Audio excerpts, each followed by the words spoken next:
them whenever they get in here. But we're going to start off in Genesis chapter 11. So continuing with the theme. Oh, there we go. Ain't that hilarious? So finally, YouTube done load up. We back at it again with another installment of Bible Study with the Fam. Just now getting started off, so y'all ain't nothing. We turned into Genesis chapter 11. Like I said, continuing with the theme of who, what, when, where, why, how. We are at where did all of this take place? And I feel like this is a significant question because Hebrew Israelites and African spiritualist people like to say that this is the white man's religion. And usually they come behind that saying that Europe brought it to Africa and used it to enslave black people. They say Jesus is a white man because of the depiction that they have.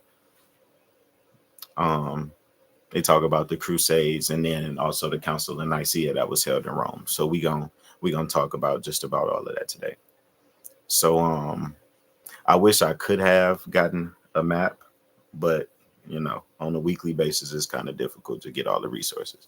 So in Genesis chapter 11, verses 28 through 31, we see it says, Mama, can you read that for me? Oh, I'm sorry. What? Genesis chapter 11, verses 28 through 31.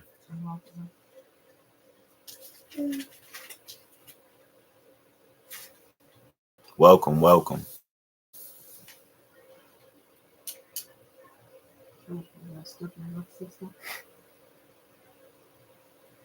While his father Terah was still alive, Haran died in Ur of the Chaldeans in the land of his birth. Abraham and Nahor both married. The name of Abraham's wife was Sarai, and the name of Nahor's wife was Milcah. She was the daughter of Haran, the father of both Milcah and Iscah. Now Sarai was childless because she was not able to conceive. Terah took his son Abraham, his grandson Lot, son of Haran, and his daughter-in-law, Sarai, the wife of his son Abraham, and together they set out from Ur of the Chaldeans to go to Canaan. But when they came to Haran, they settled there. Okay, so we see in what you just read that the hometown of the father of the Israelites is Ur of the Chaldeans. Does anybody know where that is?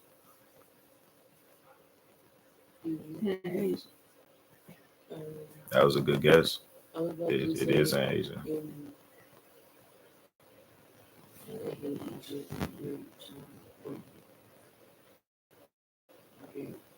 You close with Europe. It's like it's a weird little crescent in like Western China, northwestern China. If I had a map, it would be easier to show, but it's like northwestern Asia. I'm sorry. You said Google. Yeah, we'll get there. I got a map in the back of my book too. I'll show y'all. But so Abraham is already from an area that's associated with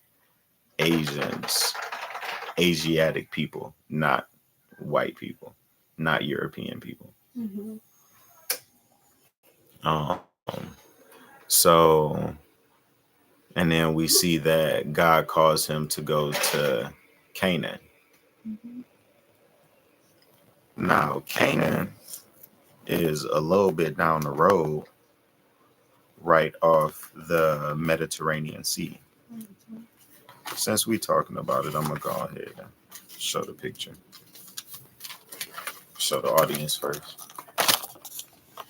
See what we talking about. This the Mediterranean Sea. I got I'm showing. Pass that around. So turn to Genesis 12, 1 through 6. You're back. Genesis 12, 1 through 6. I mean, I guess it's right there, yeah. Jasmine, read 1 through 6 for me.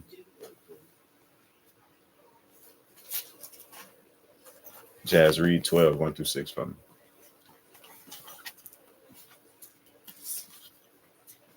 Now the Lord has said unto Abraham, Get thee out of thy country and from thy kindred, Kendrick. And from thy father's house unto a land that I will shew thee.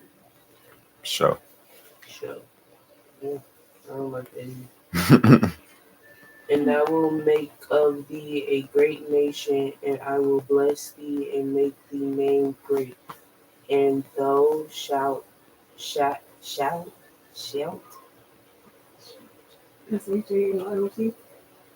S-H-A-L-T. Shout. Shalt be a blessing. Mhm. And I will bless them that bless thee, and curse him that curseth thee. Mhm. And in thee shall all families of the earth be blessed. Mhm. So Abraham departed as the Lord had spoken unto him, and Lot went with him. And Abraham was 75 years old Mhm. when he departed out of Haran. 75-year-old man. And Abraham took Shariah his wife, and Lot his brother's son, and all their substance that they had gathered, and the souls that they had gotten in Haran. And they went forth to go into the land of Canaan, and Mhm. into the land of Canaan they came. Okay, that's good. So God told him to go, and he left. Now he's in the land of Canaan. Now that's further south than where they are already, where there definitely should not be any white people. And that's where he settled. And that's where he started his family until, let's turn to Genesis chapter 46, verses 1 through 6. So, one of Israel's sons was sold into slavery. We know that story. Joseph, King of Dreams, Prince of Dreams, Prince of Egypt, whatever the name of the movie is.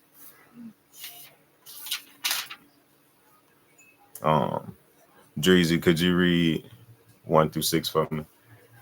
And chapter 46. And Israel departed with all that he had, and came to that is Beersheba, and brought offering to Elohim, the father of what's the word? Yitzhak. Yishak. And Elohim spoke to Yishak in the vision of the night and said, what's this word? Yaqub, Jacob. Jacob. And he said, Here I am. And he said, I am Elohim of your father. I am El of Elohim your father. Do not be afraid to go down to Missouri. What is that? Egypt. Egypt. Why is it spelled like that? Mitzrayim, that's what it used to be called. Mm-hmm. For I shall make you there into a great nation. I myself am going down with you to Egypt, and myself shall certainly bring you again, and let Joseph put his hands on your eyes. And Jacob rose up from, what was the word again? Beersheba. And the sons of Israel brought the father Jacob to their little ones and wives in the wagon which Pharaoh had sent him to transport. So we in Egypt now. We moved to Egypt. We got there eventually, yeah. What you was talking about. So now, absolutely no white people. We know what Egyptians look. We know what African people look like. I mean, they're not black people, but we know what African people look like. So they end up being enslaved by these Egyptians for roughly like 200, 300 years. And then they got freed and they were able to move back to the land of Canaan, back towards the Mediterranean Sea, where they could continue to multiply. And they got all their prophetic writings, in that area. So now Jesus comes on the scene and he's born in this area. And he's teaching his disciples to go out to the nations and teach them everything that he's teaching to the disciples. So we're going to jump to Matthew 28, 19 to 20, and I'm going to read that.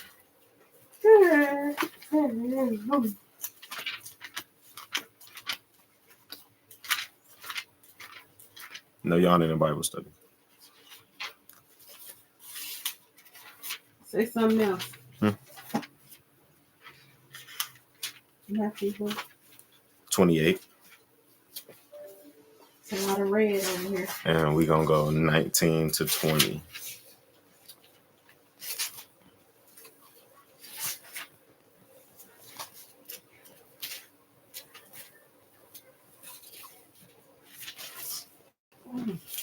These are long ones. So this being at the end of Matthew, it is after Jesus' resurrection. So he's talking to his disciples in his resurrected body before he's lifted up into heaven. He says in verse 19, therefore go and instruct all the nations, immersing them in the name of the Father and of the Son and of the Holy Spirit, teaching them to guard all that I have commanded you. And see, I am with you always until the end of the age. Amen. So their role is to do what? Based on that. Basically, well, for me, it says to baptizing them in the name of the Father and the Son and the Holy Spirit. Who is them?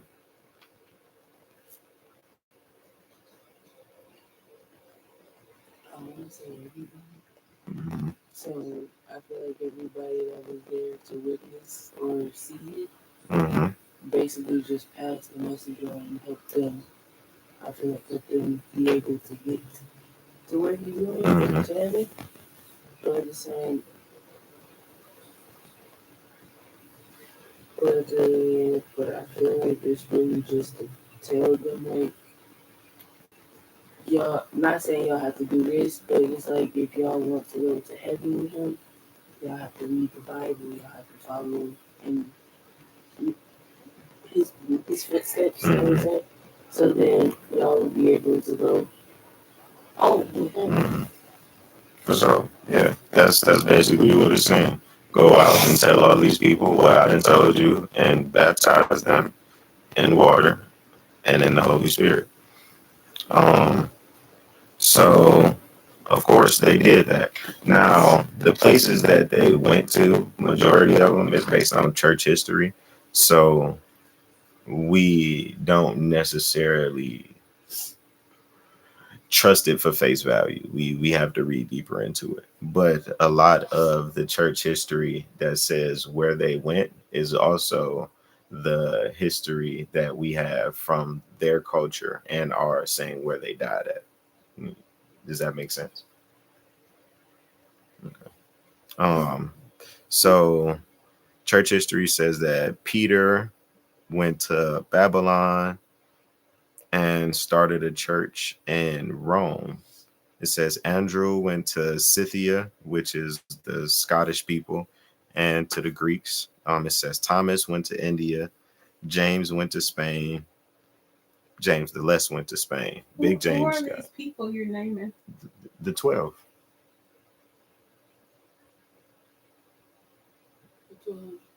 You didn't know that? I know, but for the people that don't know, I mean, that's kind of where we started though, because that's who he's talking to his disciples. but she didn't say that. I said that. This is But before. see, she didn't know. She just said the 12 angels. It's the 12 disciples. What she had said. What are you referencing? Because I know when I had asked her who is them, and she said everybody. Mhm. So they supposed to be baptizing everybody and teaching Right. everybody. That's what I understood. Right. But no, just Right. now when I was like, who are these people you're naming? Mm-hmm. And you said the 12. And then she fixed her mouth to say the 12 Yeah. angels. That's why I Okay. said for those that don't know. Yeah. The 12 disciples I that ain't he that high yet. called. And What did you take? I took it because my back it's been hurting since Saturday and it eased up. But me standing on my feet, then going downstairs and started back. And in order for me to go to work, I had to take one of my strong pills. So I'm a strong man. that's just what we gonna say. It was one of the strong pills. yes, what? Heard. This is It says that church history says that Thaddeus went to Syria and Persia, and then I have that Matthew went to Armenia, Georgia, and Persia. Not Georgia here; it's Georgia over in Europe. You know, Georgia over here is New Georgia. get on that map. Yeah, that's a toughie though, because I don't even know where Georgia is. I know it's in Europe somewhere with them people. And because they were always under persecution at that time, they would write letters to the churches in the cities and in the countries that they were visiting, sometimes before, a lot of the times after they would get there. So there was a lot of writings circulating. And because of that, people were able to also write things that were contradictory, but attribute them to those people. So we have some false gospels, but we also have people that are Jewish and are not Jewish that agreed on what the gospel is and what are accepted books, and then what are books that are looking at kind of shakily. But then, further down the line, we were able to, what's that face for? What word did you say? Shakily, debatable. Is that better? Yes, wait. Shakily is a word. Yeah.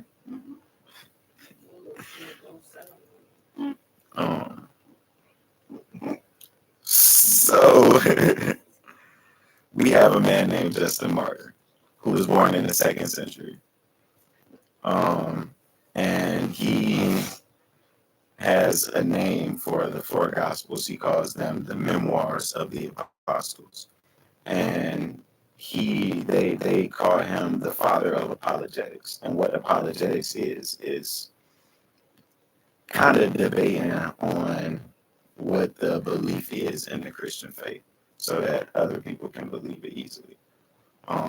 So because he had a background in philosophy, he was able to rationally come to the conclusion of Jesus being God and help other people rationally come to that conclusion. And through his writings, he helped establish apologetics. We have Ignatius of Antioch, who was also around in like the 3rd or 4th century. Marcion, Irenaeus, Eusebius, old people that were around 2nd, 3rd, 4th century that all agreed on what the biblical canon was and what was agreed upon to be the belief system. Jesus is God. The Father is God. The Holy Spirit is God. They are all one.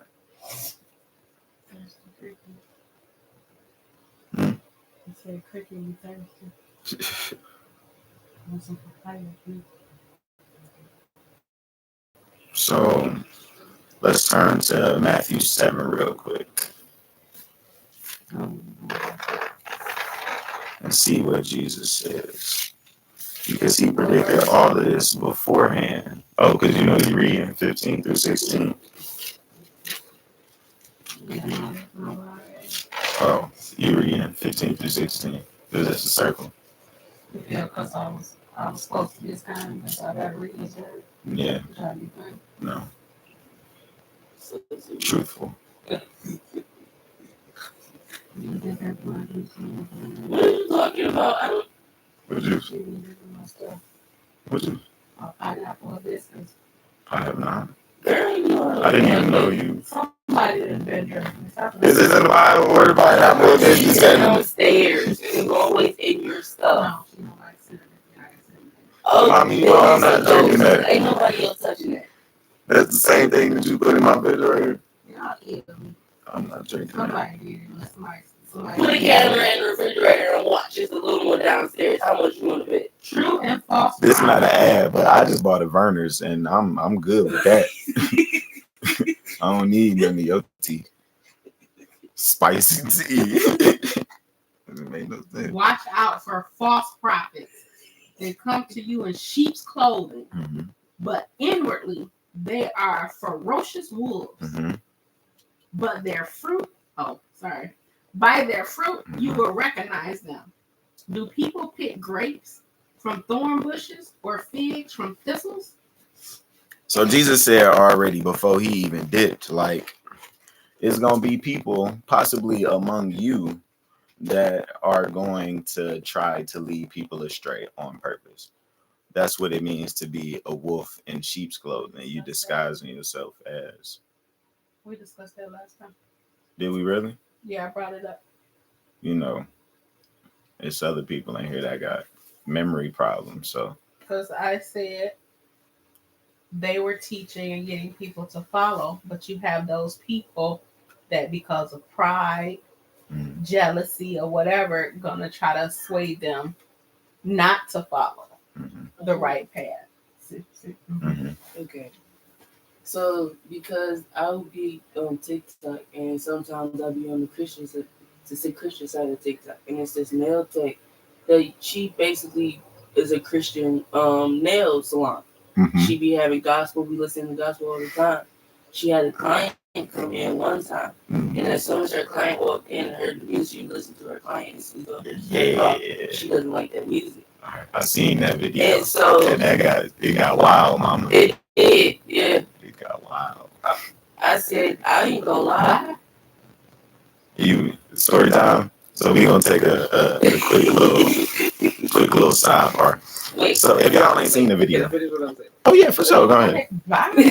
So because I said that, like, because that's how I want my nail salon to be, because I already said I'm going through names of what I want for my nails. Freshy. And they're going crazy. So it's like, I mean, don't look at me like that. I be trying to, like, because I want to incorporate grandma's name into my nail salon a little bit. So it's like I'm trying to go through different names, but I want my nail salon to be Christian, like, you know, open space for everybody.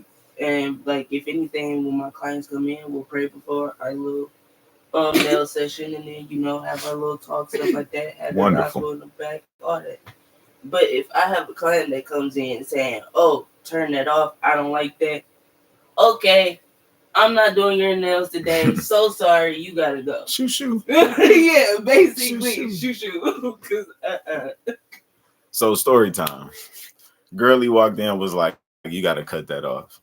And the girl behind it that was doing the nails was real respectful about it. She was like, "I'm sorry, I don't want to offend you. You know, what kind of music do you listen to?" And she's like, "Oh, all kind of music, just not music like that." And she's like, "Okay," and kind of kept apologizing. And the girl got irate and was like, "You keep apologizing about it. You kind of make it me like you keep bringing it back up. Just stop apologizing and we can let it go." And then the friend that brought her was like, "Oh wow, I'm sorry. I didn't know that my friend was an antichrist." And Girlie was like, "I'm not antichrist." And she was like, "It's giving." And that just that sent me.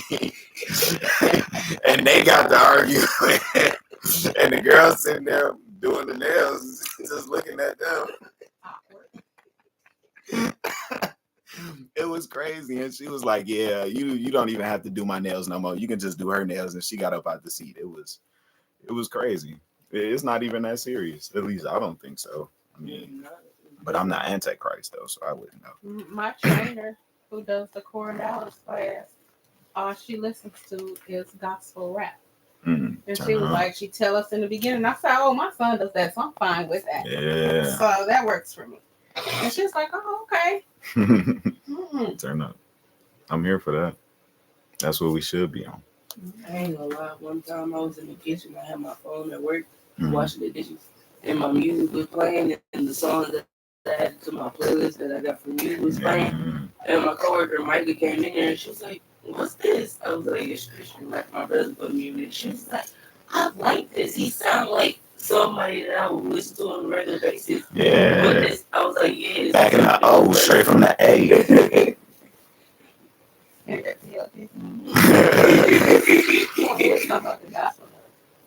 Trainer, and I was like, yeah, nobody said, oh no, I'm offended. And I was like, I would have known if something started smoking next to me. They just start boiling while they sitting there, crisscross. That's great. Yeah, we almost done. It'd be crazy. Like, you just listening to gospel rap and then somebody that don't like you just explode next to you. That would be insane. You know I'd be black. Yeah, I ain't ran into that yet, but I see so many street preachers out that be doing their thing and people get so triggered. Oh, yes, they do. Like spitting on them, throwing shakes in their face, and it's like, what you on? All for the Lord. I'm gonna take it off. But man, remember I used to put the holy oil on my hands before I went to work. Yeah, I remember. Be touching people. I was going to say, I want to start doing in the name of Jesus. I was going to say, I want to do that at work just to see who starts screaming, like squeaming around and moving around. Or act different. You know, like, okay, y'all are silly. What? Y'all are so silly. Let's finish this. So I listed some of the false prophetic books that people try to attribute to the Bible or say are lost from the Bible or removed from the Bible or whatever. I mean, we not gonna say don't go read these books, but we definitely gonna say that they're not associated with the Bible because they teach a completely different story. It's Gnosticism in the story, and what Gnosticism is, it's a focus on knowledge and saying that the flesh is bad in general and the spirit is good, which Jesus preaches against, but we'll get into that on a different day. So the Gnostic Gospels I have are the Gospel of Judas, the Gospel of Mary, the Gospel of Pilate, the Gospel of Peter, the Gospel of Truth, and the Gospel of Philip. So if you hear about any of these, let people know off rip, like these are false. You said Pilate? Pilate, the guy that sentenced my man.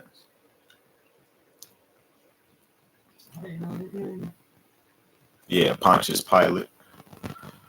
And then also we have the First Council of Nicaea.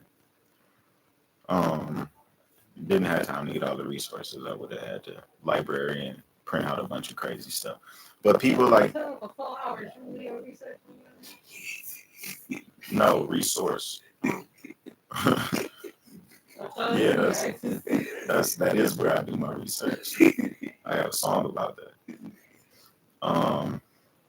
So Constantine, which was a new convert, that's funny. I'm sorry. Oh, it's a pin. No, don't pay no mind that hurt.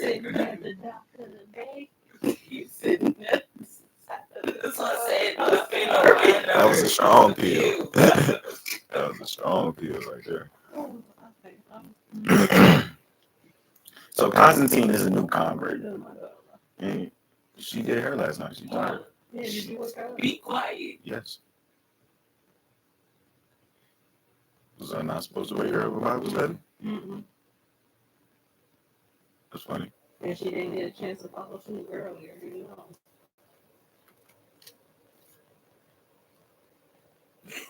So Constantine is a new convert, and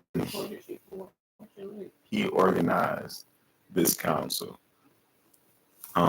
And he got church leaders from the whole world to come to this council. So everybody in the world had to have conversations and come to a consensus under this one belief system. And they came to one, but didn't figure out the other things which they came to figure out. There's 4 things on the list. One of them was Easter. There's 2 other things that I can't remember, but the one that they did figure out is the deity of Jesus, which was in question because of the Gnostic Gospels saying that Jesus isn't God. But that's why the Nicene Creed came out. This is what happened. This is what we believe in. And then they had later councils to figure other stuff out. But from none of those councils did they ever take books out of the Bible, put books into the Bible, rewrite anything into the Bible. It was just church leaders coming to converse, and come to a consensus. So we're going to end this today in Galatians chapter 3. I wouldn't mind if it looked like that. I know better than that. I was gonna say I know it looked better, but I wouldn't mind it because I know dogs be having a wonderful time up there if it look like that. Oh no, look. Exactly.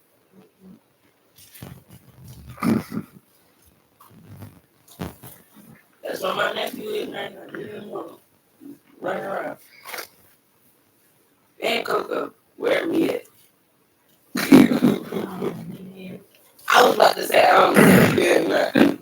So the purpose of this study was just to say that people with the notion that this is a white man's religion or that this comes from white people is a lie. You know what your daughter sound like. You sound like screeching. It's a lie. The belief system comes straight out the Middle East, straight out of Africa, because back then Africa engulfed everything going over to India. So straight out the dark skin, ain't nothing white about it. And we were told to go and spread, or they were told, let me not say we, but they were told to spread it all around the world. So white people got a hold of it. Asian people got a hold of it. What else is there? Because I feel like those are only 2 that's like kind of not colored. That's it. So like when I say it was an Asian religion, because they got an Asian Jesus over there. But that's not the point. So Germans? I mean, it depends. They have the Celtic belief system over there, which is like ancient stuff. Some people still feed into it, like the mysticism with the sprites and the goat man and all that good stuff. Like stuff that they add in. Yeah, exactly. Yeah. But I mean, some Germans are also Christians because it's the biggest religion in the world. Go team. But really, at the end of the day, none of that really matters. God chose Abraham, like we read in the beginning, to bless all of the nations. It wasn't because Abraham did anything special or because he felt like the people that was going to come from him were special. He already knew from jump that they were going to struggle with each other. So Abraham's line was just to bring forth Jesus so that the whole world could be blessed. And that's what's explained here in Galatians. In verse 28, it says, there is not... What chapter? Chapter 3, verse 28. It says, there is not Jew nor Gentile. There is not slave nor free. There is not male and female, for you all are one in Jesus Christ. And if you are of Christ, then you are seed of Abraham and heirs according to promise. If you are of Christ, then you are a seed of Abraham. It has nothing to do with your lineage, your bloodline, none of that. If you believe in Jesus, you come from Abraham. You make it to heaven. I was gonna say because I've seen all the videos where white people be trying to go back their heritage bloodline, trying to see if they got any bloodline to go get that. I feel you. I don't think they put that right. None of it's that I deep. was about to say, Kept it short today. Get y'all back to y'all days. Football start in 15 minutes, so we on that. Y'all be safe out there. that's why it was short. No, that's not why I was short. It's just because of the topic, and I couldn't bring maps and resources. I would have been standing up, pointing at the map, like boom, boom, Israel, boom, Egypt, boom, Thessalonica, boom, Galatia, Mama. No, I'm not taking that downstairs. Let me get over here. Sweet face. Y'all have a great night. Oh, I got sweet face of car yesterday. She wanted to take that home. It's on her social